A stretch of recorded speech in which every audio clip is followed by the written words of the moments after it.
The American Association of Feed Control Officials 2025 annual meeting was earlier in August, and I attended again this year. And so today's episode, we're kind of running down some of my takeaways from this year's meeting. If you are new here, thank you so much for being here. My name is Jessica.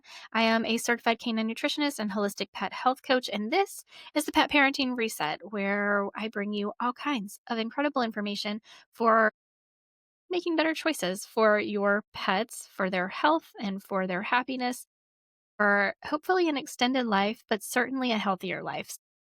With that, let's jump into AAFCO. So, AAFCO is not a regulatory body. We talk about this all the time on the podcast. They have been contracted for, I don't know, over 100 years, something like that, by the FDA to provide guidelines for not just pet food, but feed, which is why it's the Association of Feed Control Officials. So all, livestock feed, all the things, they cover it all. And so it's a crazy time.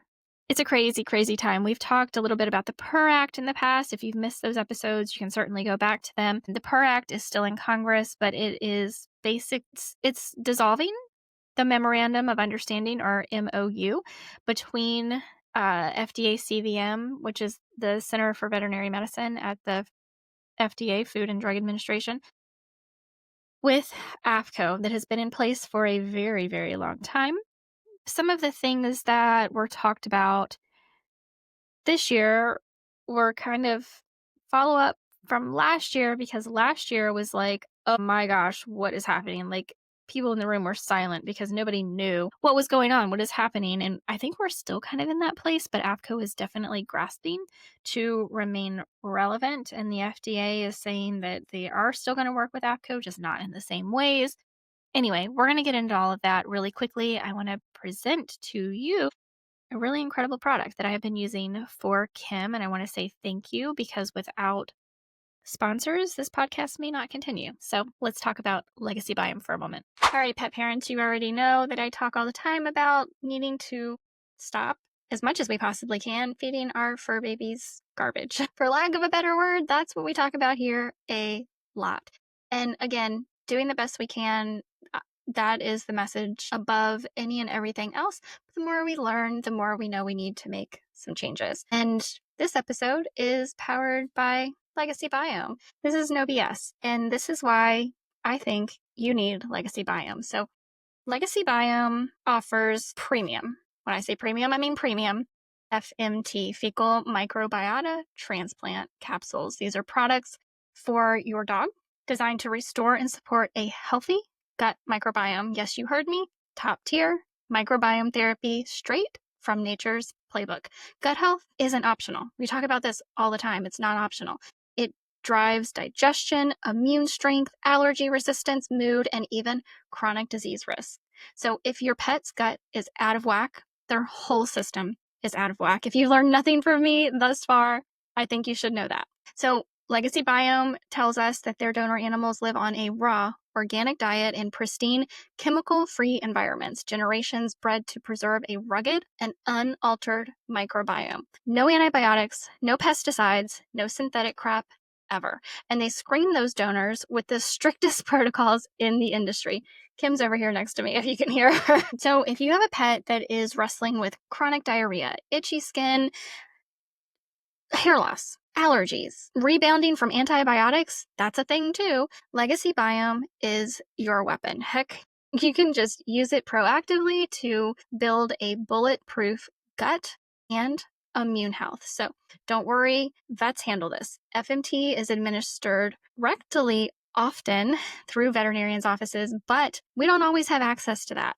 So what's the next best thing? FMT capsules that are enteric coated that you can get delivered straight to your home from the most pristine donor dogs ever, from Dr. Margot Roman, as a matter of fact. So top integrative vets across North America swear by Legacy Biome. That's not hype. That's physician grade endorsements.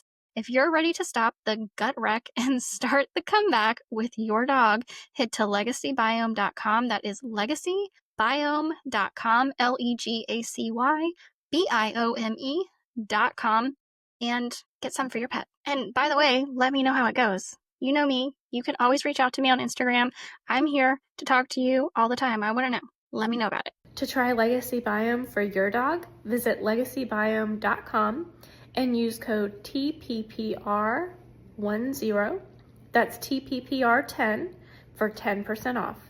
Okay, so welcome back. And so the AAFCO 2025 annual meeting opened up with a keynote speaker, Timothy Schell, who is the acting FDA CVM director. Some of the things he said, so first of all, he said a lot without saying anything, which is always interesting because politicians kind of have a knack for that. And there was a lot of political speak at this AAFCO meeting all around because FDA CVM actually brought in, I think it was over 20 people to the meeting. It was a very well attended meeting. It was in Omaha this year, which actually was a really cute little city. Kara from Raw Paw Adventures, and I did a live. We were supposed to do two, but we ran out of time on the second day. But we did a live on the first day to kind of recap what we heard that day. So that was super fun.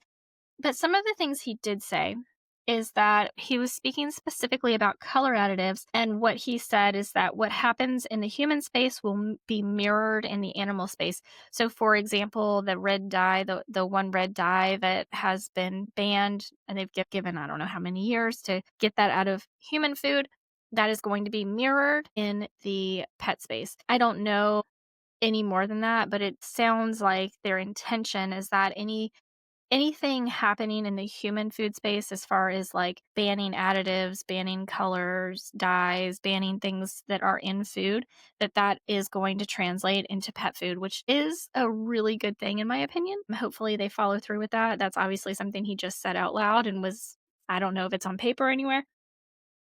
And then, of course, he just made mention that the GRAS system, the generally recognized as safe system, is obviously something that is a big deal right now that is being talked about by the Health and Human Services Secretary, Secretary Robert F. Kennedy Jr., talking about looking at this and really seeing if it is a good system or not. Timothy Schell seemed to feel that whatever happens in the human space will also take place in the pet food space and the feed control space. And then they talked about animal food ingredient consultation replacing the AAFCO MOU. So this is something that the FDA has taken over from AAFCO, which is a big part of what AAFCO did for the FDA. So again, AAFCO representatives kind of grasping at straws, and we'll talk about that a little bit later on as well. One of the things that I found most interesting is that, especially in Timothy Schell's speech, but it was kind of throughout, and some of the other speakers saying this as well, they all said that we were all there for one common goal, and that goal being to provide the safest food possible. I disagree. I am not there for that reason. I am there because I want the healthiest food possible. And so I think that they're missing the mark a little bit, but that is what they think they're there for. That is their goal. Their goal is to take waste, industrial waste, and make it as safe as possible in their eyes for animals to eat. So that is very disconcerting for me, but that's what happened with that. There was so much being talked about. Let's see here. I'm going through my notes in this book. So one of the things that I found interesting, they ratified a new definition of fish. Fish is undecomposed whole fish or flesh derived from the skeletal muscle with or without accompanying bone, exclusive of any added heads, fins, tails, skin, bones, and viscera, except in such amounts as might occur unavoidably in processing. It shall be suitable for use in animal food. It is intended for use in animal food as a source of protein consistent with good feeding practices. If it bears a name descriptive of its kind, it must correspond thereto. So again, one of the things that I don't like, because I work with someone, I wouldn't want to feed this to my family. That also means my pets, but I work with so many animals that have sensitivities, and to allow manufacturers to just put fish on a label is not at all transparent. Now, it does say, if it bears a name descriptive of its kind, it must correspond thereto, meaning that if a particular fish is defined, then it has to say that particular fish. I feel like all fish should be defined. Like, if we don't know what it is, then why are we feeding it? So just having something that says fish is very concerning for me, but it is obviously allowed because there is a definition for it, and you may have seen it if you have looked at ingredient labels. Something else that I find very interesting that AAFCO ratified, the official method for fluorine, fluorine, in animal feed. This is an ion selective electrode method. It was developed to analyze for fluoride in animal feed, but the results of the method are to be expressed as or reported as fluorine. This means that the method actually detects fluoride and not fluorine. Therefore, guarantees or specifications for fluorine are actually for fluoride. Isn't that confusing? And they're just saying, okay, well, it is what it is, so we'll define it as such, instead of saying, no, fix it. No, fix it. That's what I'm saying. No, fix it. Also, anything black soldier fly larva and black soldier fly larva oil, these are probably going to be very common. I don't know, in pet food, but it seems like they might eventually because they've been ratified in the definition for as part of what can be like an ingredient. It's an ingredient definition. But what's interesting to me, and if you don't know this, if you are not following along, which nobody is, consumers are the biggest percentage of people affected that need representation in feed and food for pets. And yet they have absolutely no representation, and it is terrifying. So you might look at, there might be like, I don't know, maybe even an organic certification. I don't know. This is speculation on my part for a food that has black soldier fly larva or black soldier fly larva oil. And then you don't know because the truth is the definition says that those larvae, which are approved to be used in adult dog and adult cat foods, those larvae are exclusively fed feed grade materials. So even though you might look at this and say, okay, well, it's a healthy protein source, but those larvae are only fed feed grade materials. Just like when we talk about what a cow eats or what a pig eats, and that affecting its nutrients and that affecting the energetics and that affecting you or your pets consuming that food, same goes with this. And so it's not going to be expressly written. That's just part of the definition. And by the way, definitions of ingredients in pet food is available for purchase. They are not free. You can purchase them as a consumer. You have to purchase them as a manufacturer. And I believe it's $250 a year, something like that, if you want to know what that is. So I'm not going to go through everything that was talked about, obviously, at the AAFCO meeting, just pulling up some of the big ones. One of the things that I did circle is that there was a new ingredient, beta manganese. I have no idea how to say that word. It is a strain of bacteria, and the intended use says utility information not evaluated for GRAS, the generally recognized as safe system. And then the FDA's letter says FDA has no questions. So I'm sure this is very common, and maybe to somebody else is like, okay, whatever. But to me, it's saying that like not even evaluated in the generally recognized as safe system, and the FDA is like, okay. Like, first of all, we don't like the GRAS system to begin with, but then if we're not even using it, what are we using? Again, red dye number 3 it has a sunset date of January 1st, 2027. So it is going to be a withdrawn ingredient. And then, here we go. Okay, so according to the PUR Act, the FDA CBM is going to be the final arbitrator of regulating food safety, labels, labeling, and advertising. The states will continue testing, working with the FDA, inspections, and education, and they are touting this as regulatory harmony, is specifically what a quote I heard. The FDA and the FTC they're already responsible for the authority of, I can't read my own handwriting, of claims. They codify the language for the OP, which is the like regulation book that AAFCO created. So they already codified that language. So they're just going to continue using it. Basically, they're not going to create their own. They're going to say, okay, we've been using this forever. We're just going to go ahead and continue using it as our own. And the states still choose to work with the FDA. And then federally, they're going to codify pet food labeling. So that's kind of like the highlight of the PUR Act, is that there's going to be like one federal food labeling regulation, whereas right now every individual state, so 50 states, have their own, which is very difficult for manufacturers, especially small manufacturers. So yeah, and then they went back to 1909. So it has been more than 100 years. 1909 is when AAFCO originally started basically contracting for the FDA. And the whole point of AAFCO was to get all of the states on one page, and it has been over 100 years and they haven't been able to do that. So it does kind of make sense that the federal government wants to take it back over.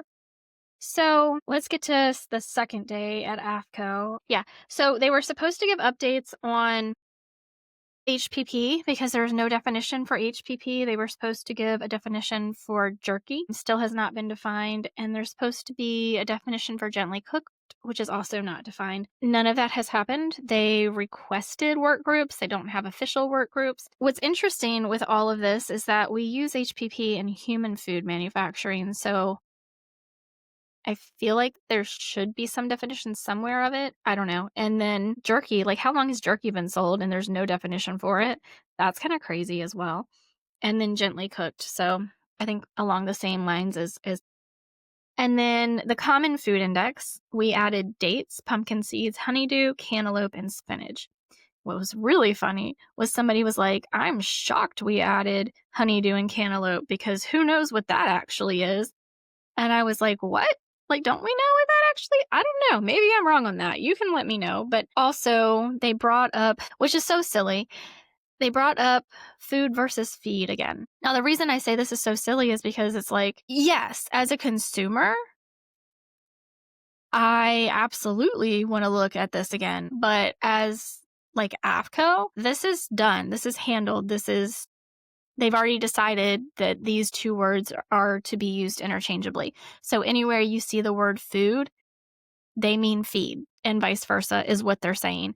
These two words are interchangeable as far as AAFCO is concerned. That's handled. That's done. I don't like it, but it's handled and it's done. So that's why I say it's silly.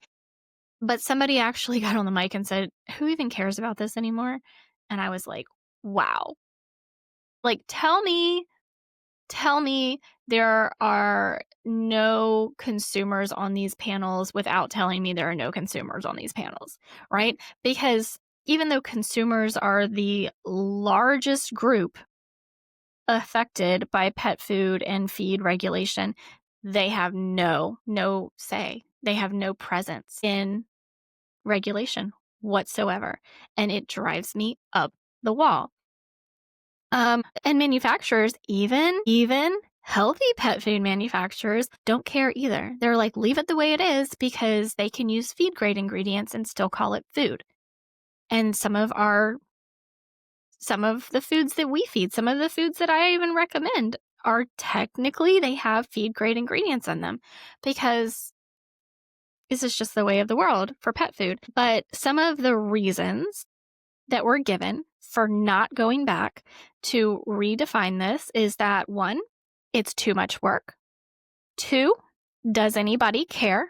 That was actually asked. And then it was admitted by almost everybody that yes, it is very confusing, but nope, they are not fixing it. So pet food manufacturers may be fine with that. Industry may be fine with that.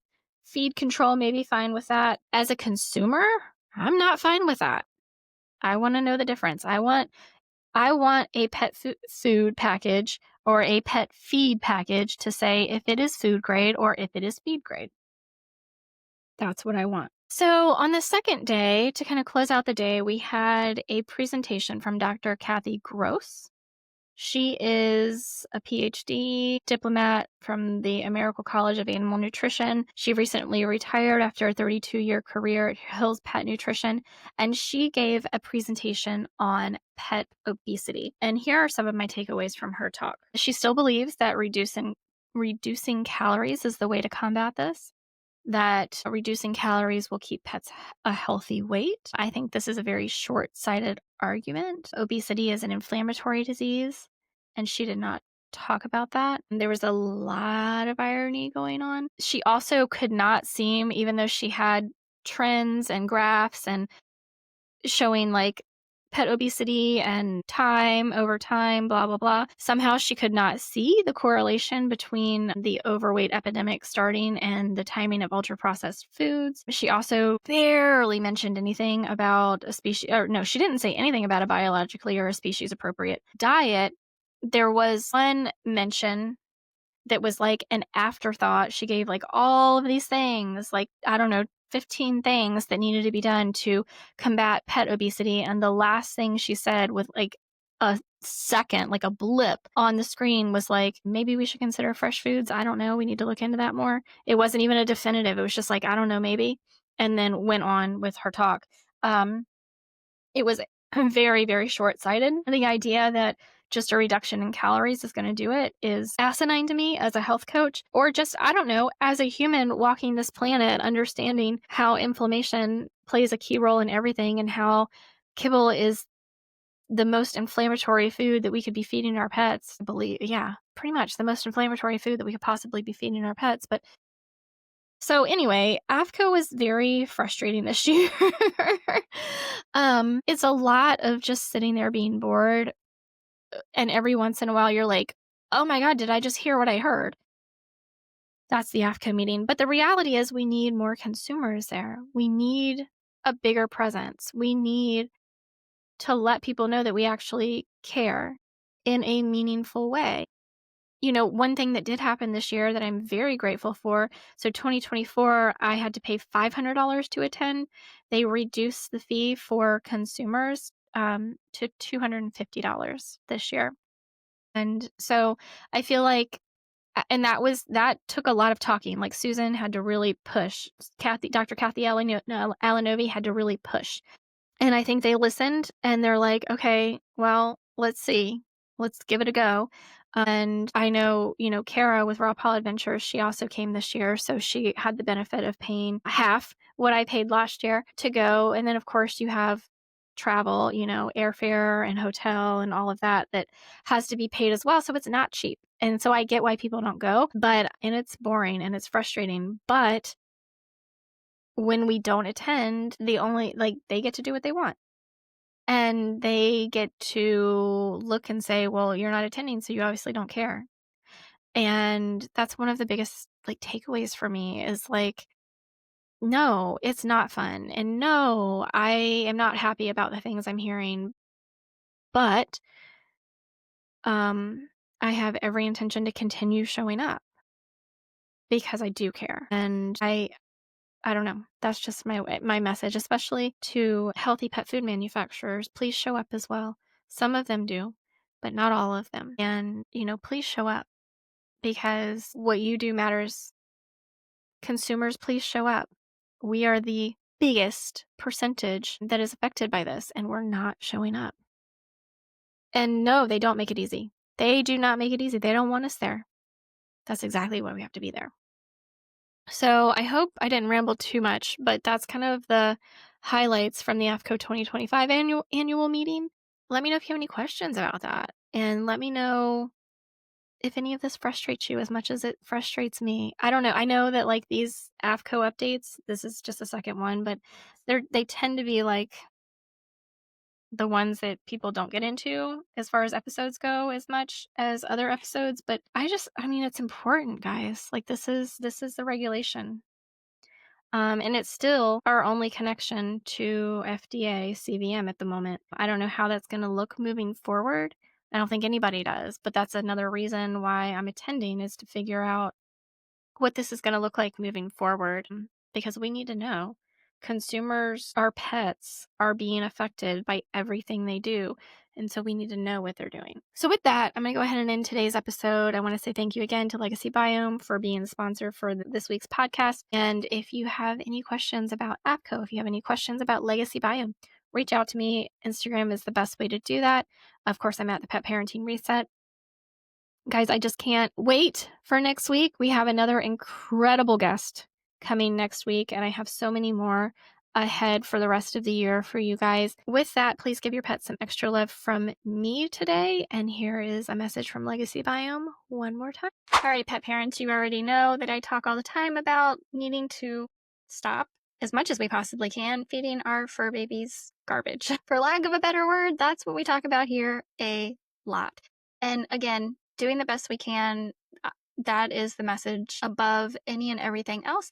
The more we learn, the more we know we need to make some changes. And this episode is powered by Legacy Biome. This is no BS. And this is why I think you need Legacy Biome. So Legacy Biome offers premium. When I say premium, I mean premium FMT, fecal microbiota transplant capsules. These are products for your dog designed to restore and support a healthy gut microbiome. Yes, you heard me. Top tier microbiome therapy straight from nature's playbook.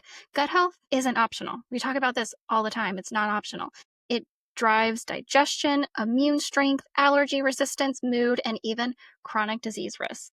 So if your pet's gut is out of whack, their whole system is out of whack. If you've learned nothing from me thus far, I think you should know that. So Legacy Biome tells us that their donor animals live on a raw, organic diet in pristine, chemical-free environments, generations bred to preserve a rugged and unaltered microbiome. No antibiotics, no pesticides, no synthetic crap, ever. And they screen those donors with the strictest protocols in the industry.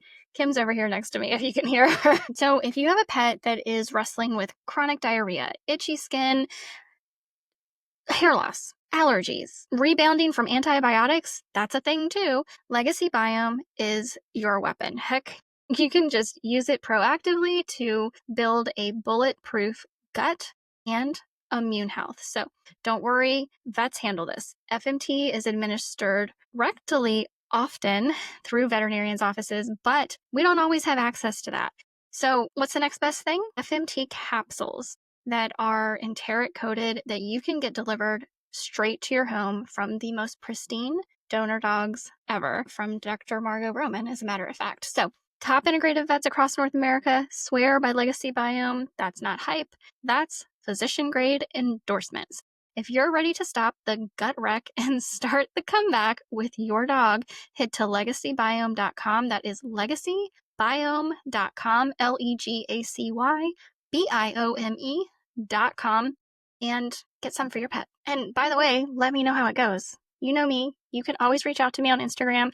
I'm here to talk to you all the time. I want to know. Let me know about it. To try Legacy Biome for your dog, visit legacybiome.com and use code TPPR10, that's TPPR10, for 10% off.